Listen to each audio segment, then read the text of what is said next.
Everyone. Guys, अगर आप लोग काउंसलिंग का वेट कर रहे थे ना, अब आप काउंसलिंग के लिए रेडी हो जाइए, क्योंकि गवर्नमेंट ने ऑफिशियली अब 3rd वीक ऑफ जुलाई से काउंसलिंग स्टार्ट करने वाला है।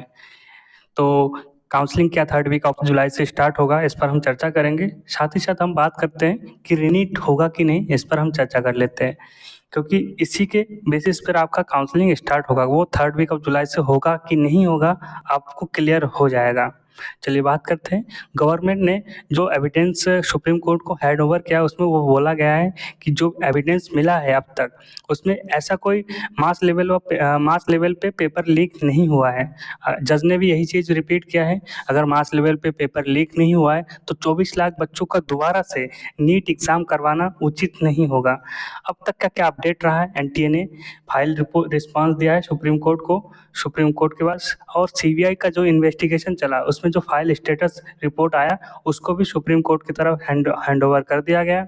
हैंड ओवर करने के बाद जो आज 11 जुलाई को जो हेयरिंग होने वाली थी हुई, उसमें नेक्स्ट हेयरिंग की डेट दी गई 18 जुलाई को। फिर से एक डेट दिया गया।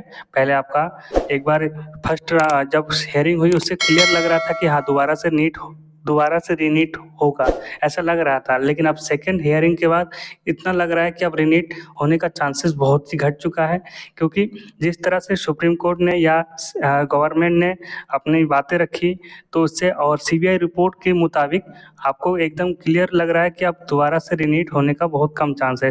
सीबीआई रिपोर्ट में क्या क्या कहा गया है, जो पेपर लीक है ना, वो मास लेवल पे नहीं हुआ है, किसी एक ही सेंटर पे हुआ है, और मल प्रैक्टिस वाइड स्प्रेड पे नहीं हुआ है, और सोशल मीडिया ऐप पे किसी भी तरह से नहीं हुआ है। इस सुप्रीम कोर्ट का क्वेश्चन था, इसी का आंसर देते हुए सीबीआई ने अपना रिपोर्ट हैंड ओवर किया गया है सुप्रीम कोर्ट को।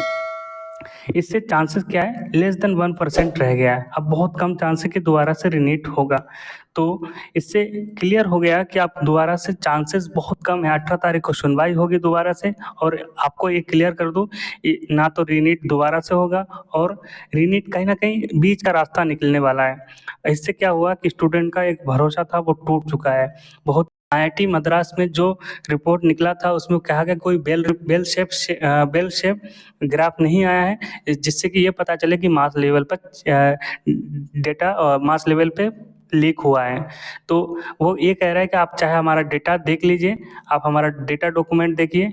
इससे अब जो डेट पे डेट मिल रही है, जिससे सुप्रीम कोर्ट बार बार न्यू डेट दिए जा रहा है, इससे इतना डिले होने के बाद किसी को अब वो न्याय किसी काम का नहीं रहने वाला है कि अगर रीनीट होगा या नहीं होगा।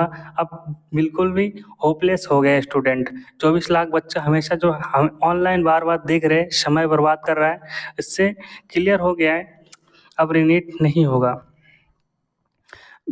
तो यहाँ पर जो रीनीट करने वाले या रीनीट नहीं करने वाले, 3 टाइप के स्टूडेंट हैं। एक तो टाइप A1, टाइप ए का जो है जो जस्ट क्वालिफाई है या 400 नंबर तक उनका स्कोर है, या टाइप बी स्टूडेंट जो 550 से 640 के बीच, और टाइप सी जो 650 और 720। यहाँ पर टाइप सी का स्टूडेंट जो है वो ये तो क्लियर है, इन लोगों को कॉलेज मिल रहा है, ये लोग नहीं चाहेंगे कि दोबारा एग्ज़ाम दे। दूसरी बात करते हैं 550 से 640, यही लोग जो है ज़्यादातर कह रहे हैं कि रीनीट हो, इसी के लिए अपील कर रहे हैं। और जस्ट क्वालिफाई मार्क्स वाले, इसमें कुछ बच्चे हैं जो कह रहे हैं कि एग्ज़ाम दोबारा से होना चाहिए। इसमें से ज़्यादातर बच्चे कह रहे हैं कि नहीं, एग्ज़ाम नहीं होना चाहिए, हमें तो प्राइवेट कॉलेज लेना है, दोबारा एग्ज़ाम नहीं देना है मुझे। अब किसकी बात सुनी जाएगी, वो सुप्रीम कोर्ट 18 तारीख को डिसाइड कर देगा। लेकिन हम आपको बता दूं कि बहुत ही कम चांसेस है जो दोबारा से रीनीट होगा।